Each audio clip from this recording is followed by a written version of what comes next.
Beetje honger misschien. Het begon in 1994 met otters. Adi de Jong wie een van de oprichters van Otterpark Aqualutra. Van het begin al binnen de financiële problemen. In 2001 werd het Otterpark Leeuwarden, maar ook dat is geen groot succes.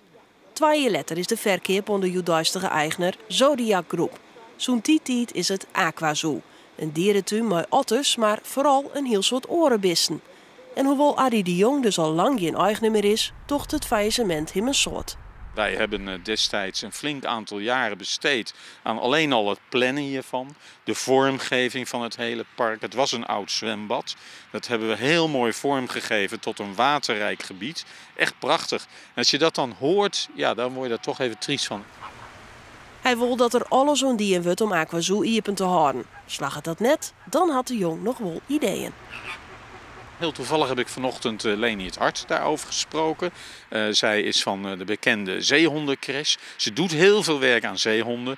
En samen hebben we tegen elkaar gezegd van nou, als het niet lukt zou het misschien interessant zijn om hier een International Seal en Otter Center neer te zetten.